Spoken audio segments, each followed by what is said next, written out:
देखिए, बात जब मजहब की आती है तो नारा लगता है तेरा मेरा रिश्ता क्या, ला इलाहा इल्लल्लाह। मरने वाला अगर मुसलमान है तो क्या ईरान का मुसलमान और क्या इंडोनेशिया का मुसलमान। और इन सब के बीच सबसे पहले जुलूस भारत में निकलता है, कश्मीर से कन्याकुमारी तक। अभी हाल ही में आप उदाहरण देख रहे होंगे या देखे होंगे, खामेनेई का नाम, और खामेनेई के नाम को लेकर चौराहों पर छातियां पीटी जा रही थी, लोग हाय तौबा मचा रहे थे। कोई अमेरिका को खा जाने का ताव दे रहा था तो कोई इजराइल की बर्बादी तक जंग लड़ने का ऐलान कर रहा था। ये ताव देने वाले लोग अपनी जिंदगी में कभी ईरान, इजराइल या अमेरिका नहीं गए। हालात ऐसे हैं कि अगर उन्हें विश्व का मानचित्र यानी मैप दे दिया जाए तो उसमें ये तीनों देश कहाँ हैं वो ये लोग खोज नहीं पाएंगे। लेकिन खामेनेई मुसलमान था तो मानवता की बात करके मजहबी एजेंडा सेट करना भी ज़रूरी। उसके साथ हम मजहब के नाम पर खड़े होना है, हमको इस प्रकार की बात वो करने लगे। इनफैक्ट उसको अपना ये फ़र्ज मानते हैं, बताते हैं। और जब इन्हें समझाने जाओ तो संविधान के ना जाने कौन कौन से पन्नों से ये हमें उल्टा क्या क्या समझा देते हैं। ऐसा लगने लगता है जैसे खामेनेई को तो भारत रत्न मिल जाना चाहिए। लेकिन अब आइए जानते हैं कुछ ज़मीनी हकीकत और कड़वी सच्चाई। खामेनेई के मुरीदों को अब यहाँ से इस खबर को ध्यान से देखना चाहिए। तो सुनो, तुम्हारी जल्लाद इस्लामी ईरान की फौज ने भारत के 2 हिंदुओं को बेरहमी से मार डाला है। जी हाँ, इस युद्ध में लड़ाई इजराइल अमेरिका से चल रही थी इनकी, लेकिन जब तक हिंदुओं के खून से हाथ ना रंगले ये लोग, तब तक चरमपंथियों को सुकून मिलता कहाँ है। ईरान की फौज ने जिन 2 हिंदुओं की हत्या की उनमें से एक का नाम आशीष कुमार है जो बिहार के बेतिया जिले के रहने वाले थे, जबकि दूसरे का नाम दिलीप जो राजस्थान के नागौर के निवासी थे। देखिए, ये दोनों एक मालवाहक जहाज स्काई लाइट पर काम करते थे ओमान के पास। इस जहाज में कोई तोप, कोई टैंक, कोई मिसाइल, कुछ भी खतरनाक चीज नहीं थी। फिर भी ईरान की फौज ने 1 मार्च को बैलिस्टिक मिसाइल इनकी जहाज पर दाग दी। हमले के दौरान ये दोनों भारतीय हिंदू ईरान से बहुत दूर यानी ओमान के पास जल क्षेत्र में मौजूद थे, जैसा कि अभी बताया हमने। इस कायरतापूर्ण फौजी हमले में आशीष और दिलीप दोनों ही बलिदानी हो गए। लेकिन असल कायरता तो अभी बाकी थी। विदेशी खामेनेई के लिए अन्न जल त्याग देने वाले ये तथाकथित मानवताबाज अपने देश के 2 युवाओं की हत्या पर चुप हैं। बोलते भी कैसे? भाई, मरने वाले तो दोनों हिंदू हैं ना, यानी कि काफिर हैं। और जब बात काफिर मोमिन की आ जाए तो फिर क्या भारत और क्या ईरान। पर यहाँ हिंदू समाज को भी क्लीन चिट नहीं दे सकते। ये समाज ये नहीं सीख पा रहा है कि उन्हीं के घर का पड़ोसी हजारों किलोमीटर दूर ईरान, गाजा पट्टी, रोहिंग्या, बांग्लादेशियों के लिए आंसू बहाता है, लेकिन हिंदुओं को इस्लामी मुल्क ईरान के हमले में दिवंगत हुए अपने ही देश के 2 सनातनियों से कोई लेना देना नहीं होता है। ये दुर्भाग्यपूर्ण है और चिंताजनक भी। दिलीप और आशीष के घरों में चीख पुकार चित्कार है, आसमान फट पड़ा ऐसी स्थिति है। पर कानों में तेल डालकर सेकुलर और वामपंथी समाज खामेनेई के गीत गा रहा है। आज हम अपने एक्सक्लूसिव शो में ये बात कर रहे हैं, ये सवाल उठा रहे हैं कि क्या हिंदू की जान राष्ट्रीय या अंतर्राष्ट्रीय स्तर पर कोई कीमत नहीं रखती है? क्या दिलीप और आशीष की हत्यारी फौज भारत में मुर्दाबाद बोलेगी? अगर ऐसा नहीं हो पाता तो चरमपंथी सोच किसकी कितनी ज़्यादा है इसका अनुमान आप स्वयं लगाइएगा। सुदर्शन न्यूज़ दिलीप और आशीष को न्याय दिलाने की मुहिम छेड़ रहा है। हम इस्लामी मुल्क ईरान से सवाल कर रहे हैं कि उनकी हिम्मत कैसे हो गई भारत के 2 हिंदुओं को मारने की। हमें अभी देखना होगा हमारी इस मांग पर कौन कौन हमारे साथ खड़ा होगा और कौन इसके विरोध में खड़ा होगा। विशेष तौर पर यह सवाल उनसे है जो खामेनेई के समर्थन में उसके मरने पर यहां हाय तौबा मचा रहे थे।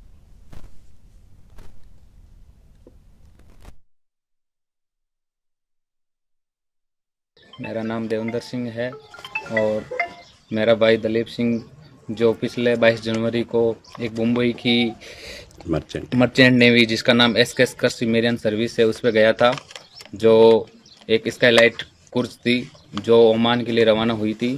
और एक ओमान के कसाब पोर्ट पे वो सर्विस के लिए खड़ी थी, जिस पे एक फरवरी को संडे को सुबह 7 बजे के समथिंग उस पर मिसाइल अटैक हो गया, जिसमें अभी वो मिसिंग बता रहा है।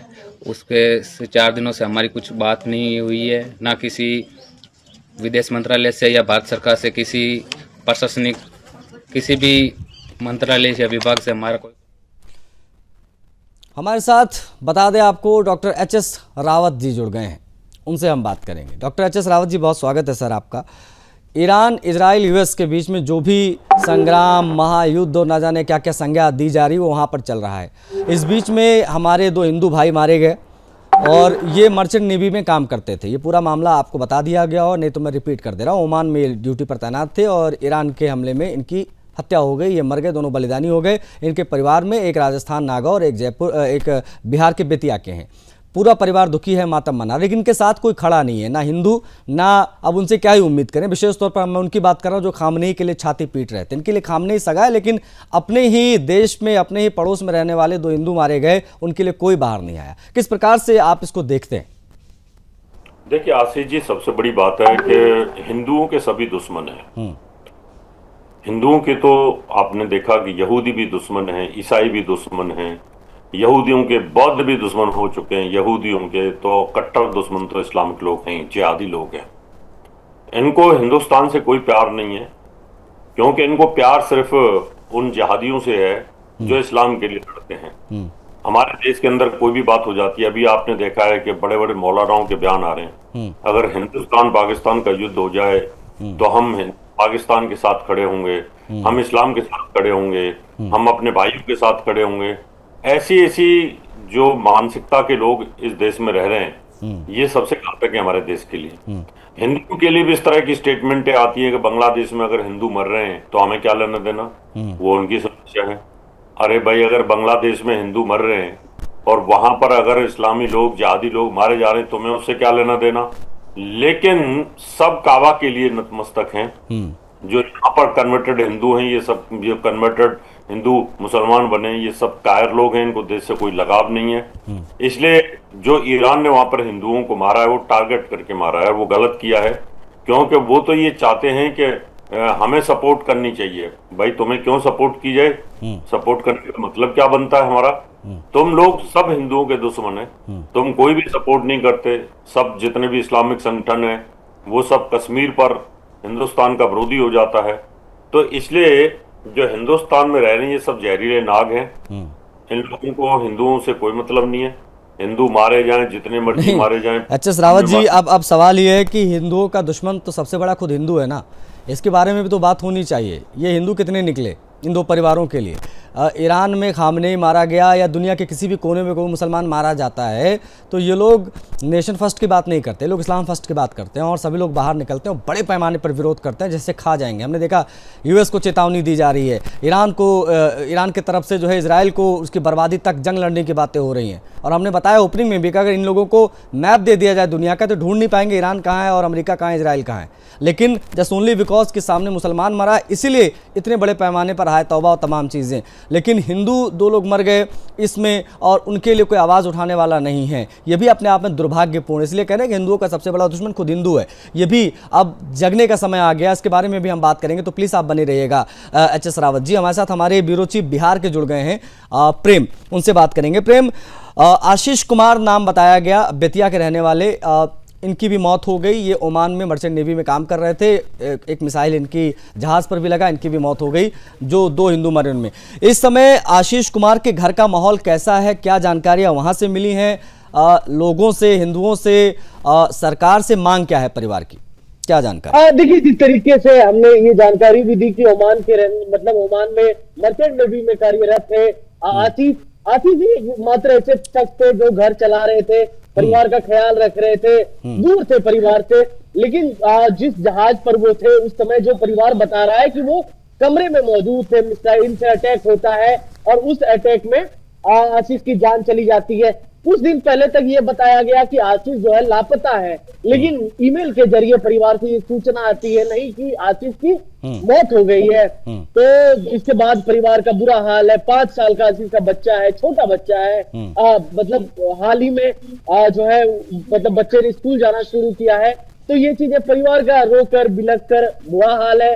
एक ऐसे भी मतलब अगर इसको इस तरीके से भी देखें कि एक परिवार का शख्स जो बाहर कमाने के लिए जाता है और परिवार की आखिरी उम्मीद होता है, परिवार उसके भरोसे चल रहा होता है, और इसे इस तरीके से खो देना परिवार के लिए थोड़ा दुर्भाग्यपूर्ण भी होता है, चिंताजनक भी। और परिवार की स्थिति को बयां भी नहीं किया जा सकता। हम और आप पैनल पर बैठ के उस दर्द को, वो परिवार जो चीज सह रहा होगा उसको मतलब एक्सप्लेन नहीं कर सकते यहाँ पर बैठकर। तो जो चीजें हुई है उसके बाद देखिए अब बिहार सरकार ने भी कहा है कि कुछ रियायत, कुछ मुआवजा दिया जाएगा, लेकिन दिए जाएंगे तब तो बात होगी।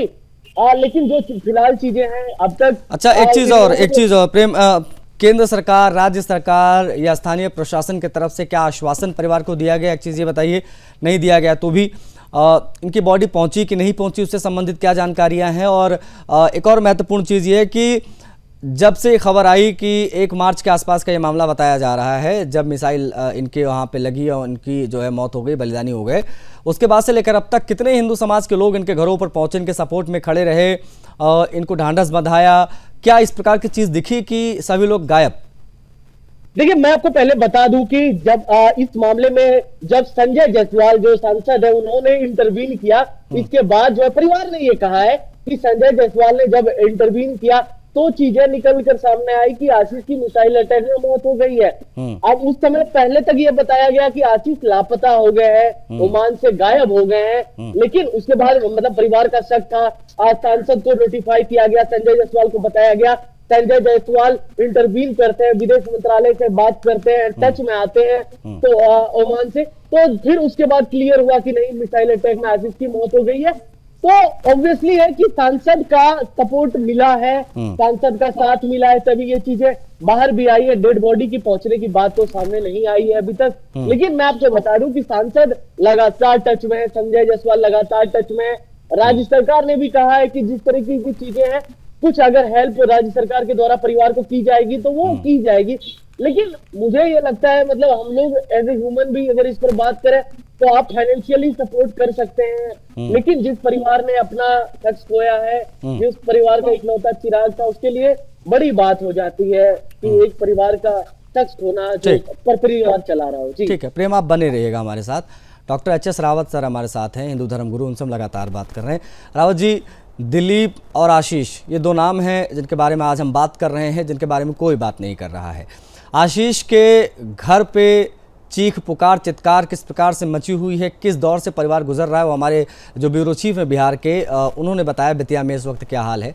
लेकिन कानों में तेल डालकर सेकुलर और वामपंथी समाज खामने के गीत गा रहा है, ये कितना दुर्भाग्यपूर्ण है। किसी ने एक वीडियो नहीं बनाया, किसी ने एक विरोध में नहीं उतरे, और ये तमाम चीज़ें देखकर कैसा महसूस होता है? HS रावत जी।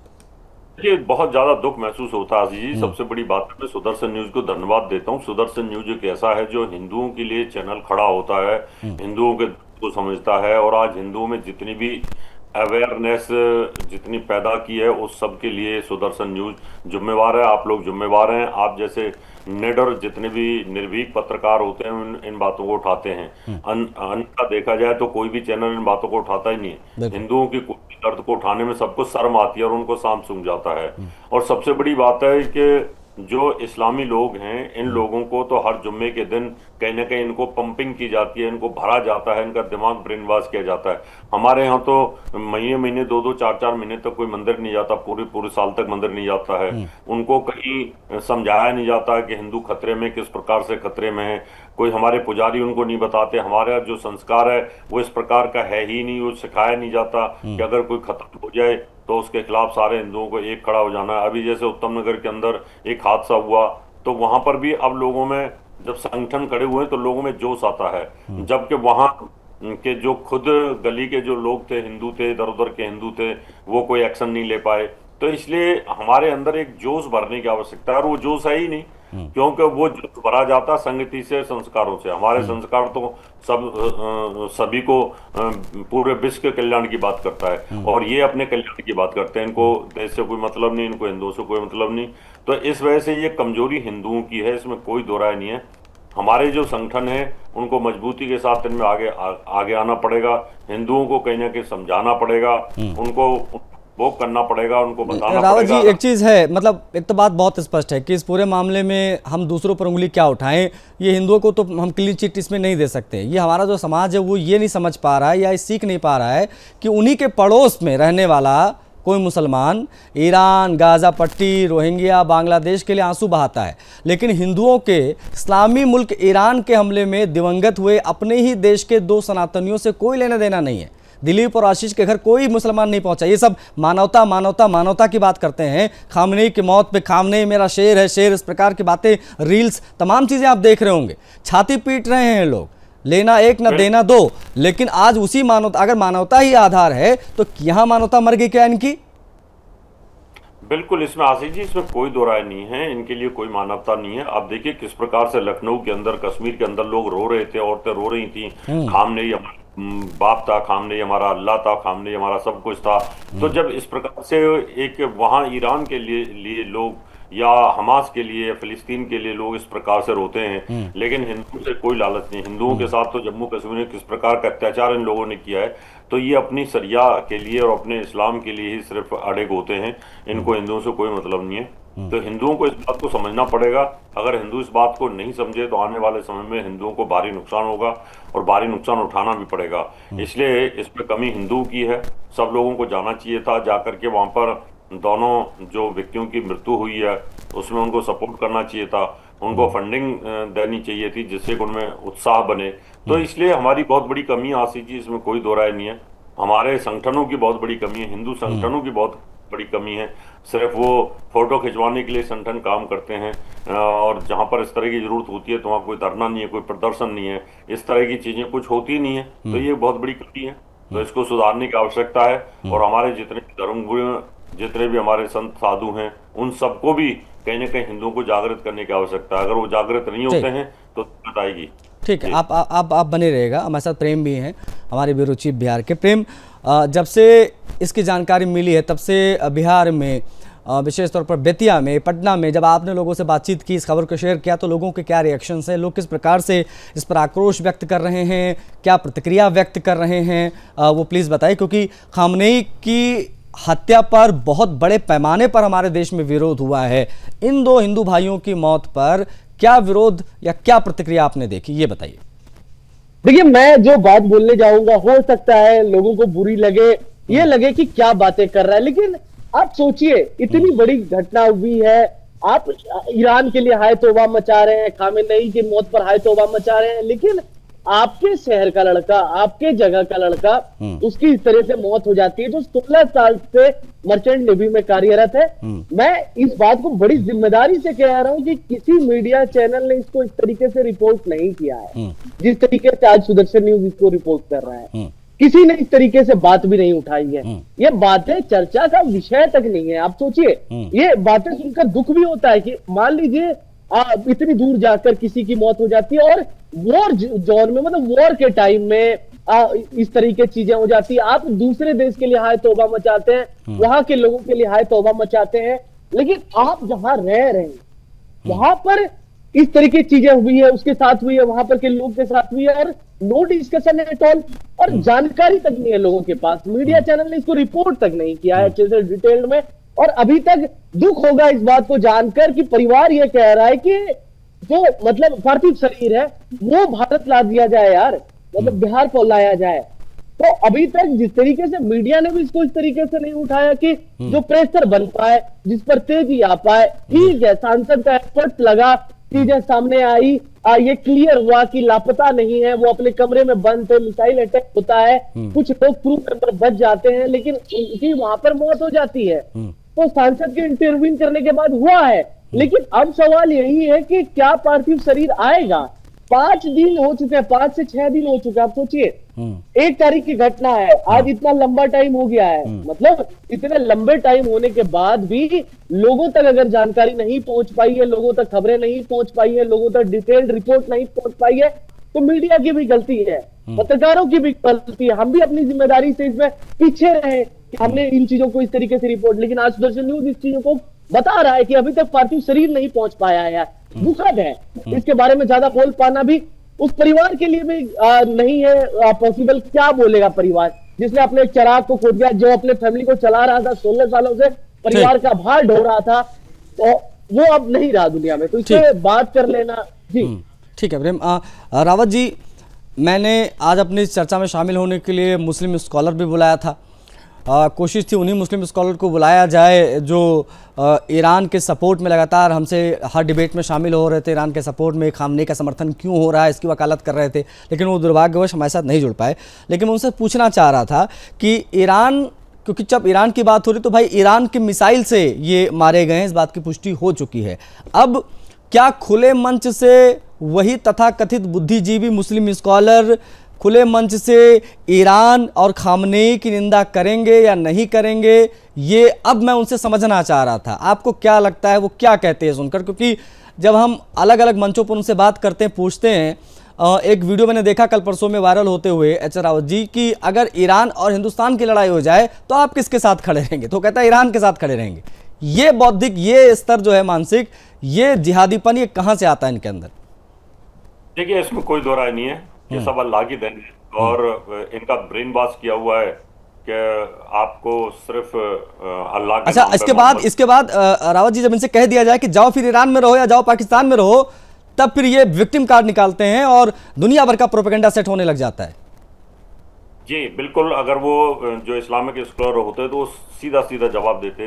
देखिए जी, इस प्रकार का अगर कोई युद्ध होता है तो उसमें सभी तरह के लोग मारे जाते हैं, उसमें तो मुसलमान भी मारे जा रहे हैं, हिंदू भी मारे जा रहे हैं। वो कभी भी खामनेई की और ईरान की कभी बुराई नहीं करते, वो हमेशा उसको मिली जुली बात करके उसको टाल देते हैं। कोई भी स्कॉलर होता है, इस्लामिक स्कॉलर, वही बोलता कि युद्ध में तो सब होता है जी, सब जगह ये स्थिति होती है, कोई दुख उनको नहीं होता और ना ही, बल्कि इंटरनल वो बहुत खुश होते कि चलो 2 हिंदू कम हुए। तो इनकी जो सोच है ना, वो जिहादी सोच है और ये सोच पूरे विश्व को तबाह कर रही है। पूरा विश्व इनसे परेशान है और आज की डेट में विश्व को ये पता चल गया है कि जो इस्लाम है ये सबसे बड़ा नासूर है विश्व शांति के लिए। इससे निपटना ही होगा किसी कीमत में, और निपटने के लिए बेस्ट तरीका है जो चाइना ने अपनाया हुआ है, वही तरीका अगर अपनाओगे तो शांति रहेगी, नहीं तो बहुत बुरा हाल हिंदुस्तान में भी आने वाले समय पर होने वाला है। और हिंदू सोया हुआ है, हिंदू को इस बात की जानकारी नहीं है कि आने वाले समय पर ये किस प्रकार से सोच के बैठे हुए हैं। इनके अंदर इस समय आग का गोला ये धधक रहा है। इनकी तो ये है कि हिंदू को कब हम कत्लेआम कर दें और कब हमारा मौका लग जाए, क्योंकि जिस प्रकार से सुन्नी भी होकर के और वो शियाओं की सपोर्ट में लगे हुए हैं, जबकि शिया और सुन्नी एक दूसरे के दुश्मन होते हैं, कट्टर। अच्छा, इनके जुलूसों में रावत जी, जब हम इनके जुलूस देखते हैं, कई प्रकार के तो जुलूस इनके निकलते हैं, शब बारात और ना जाने क्या क्या, यहाँ नारा लगता है तेरा मेरा रिश्ता क्या, ला इलाहा इल्लल्लाह। तो इनका रिश्ता ला इलाहा इल्लल्लाह तक ही सीमित है। इसके अलावा अगर कोई भाईचारे की बात कर रहा है तो उनको पता होना जरूरी है कि भाई कौन है और चारा कौन है। जी बिल्कुल, इसमें कोई दो राय नहीं आसिफ जी। तो इसलिए इन लोगों को जो स्पेशल ट्रेनिंग दी जाती है मदरसों में, 4 साल 3 साल के बच्चे को इनको जानवर को ज़िबा करना सिखा देते हैं, गला काटना देते हैं, हलाल करना सिखा देते हैं, तो जो निर्मम हत्याएं वो करना सिखा देते हैं। हर मुसलमान के घर में कहीं के 2-4 चाकू, हथियार, तलवार पड़ी होती है, AK-47 पड़ी होती है। तो बड़ा मुश्किल है। तो हिंदुओं को जगना पड़ेगा, हिंदुओं को समझना पड़ेगा। हिंदू जब तक अपनी आवाज नहीं उठाएगा, जब तक पूरे विश्व में इस बात को लोग समझेंगे ही नहीं। हिंदुओं को तो बहुत आसान समझते हैं कि मार दिया कोई बात नहीं, कोई पूछने वाला नहीं है। जैसे फारस के लोगों को, यानी फारसी लोगों के साथ हुआ, वही ये समझ रहे हैं। लेकिन यहूदी लोग क्या हैं, वो इनको सबक सिखा रहे हैं। उन्होंने अपने को बचाया है और जिस प्रकार से उनका जेनोसाइड हुआ, जिस प्रकार से उनकी किलिंग हुई, उससे वो आहत हैं। तो हिंदुओं के साथ कैसा हुआ है? हिंदुओं के साथ भी लाखों लाखों मारे गए जिनको गाजी बोला जाता था, लेकिन हिंदू अभी भी समझने के लिए तैयार नहीं है। इसलिए मैं आपके चैनल के माध्यम से कहता हूँ, जागो, नहीं जागे तो आपकी हालत भी वही होगी जो बहुत बुरा हाल हो रखा है। इसलिए मैं इसका विरोध करता हूँ, ईरान का मैं विरोध करता हूँ कि उन्होंने इस प्रकार से जो मिसाइलें मारी, उनको नहीं मारना चाहिए था। जब उनको पता है कि अगर ये इंडिया का अगर जहाज है, इंडिया की अगर कोई नाव जा रही है, तो उस पर इस प्रकार से हमला नहीं करना आपको नहीं लगता चाहिए। कि भारत सरकार को भी एटलीस्ट, चूंकि ये मामला ईरान, इजराइल, यूएस का है, वहाँ युद्ध चल रहा है और तमाम चीज़ों से हम भी अब गुजरने लगे हैं, एलपीजी और तमाम चीज़ों का असर यहाँ पड़ने लगा है, इन सब के बीच आपको नहीं लगता कि कूटनीतिक स्तर पर इसका विरोध एटलीस्ट दर्ज कराना चाहिए, एक मैसेज जाना बहुत ज़रूरी है?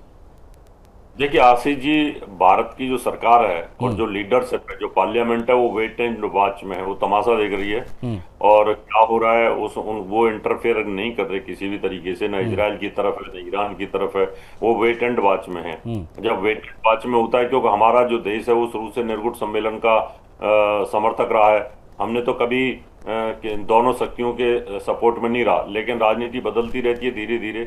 अभी काफी प्रभाव आया है हिंदुस्तान के अंदर, लेकिन फिर भी मैं तो यही कहूंगा, जो हिंदुस्तान की गवर्नमेंट है वेट एंड वॉच में, वो किसी भी तरीके से किसी पे दबाव बनाने की स्थिति में नहीं। ठीक है रावत जी, बहुत आभार, आपने समय दिया। प्रेम, आपका भी बहुत आभार बेतिया से संबंधित तमाम जानकारियों को साझा करने के लिए। तो ये अपने आप में बहुत ज़्यादा हैरान कर देने वाला ये दो मामला है कि किस प्रकार से ईसाई और यहूदी आपस में भिड़ रहे हैं, मुसलमान यहूदी आपस में भिड़ रहे हैं, लेकिन हिंदू मारा जा रहा है और हिंदू के मारे जाने पर हिंदुस्तान में ही कोई आवाज़ नहीं उठा रहा है। मानवता की बात करके खामनेई के समर्थन में लोग खड़े हो रहे हैं कि उसको मार दिया, हम उसके लिए लड़ने जाएंगे, लेकिन दो हिंदू भाई मर गए, उनके लिए कोई खड़ा नहीं हो रहा है। ये दुर्भाग्यपूर्ण है।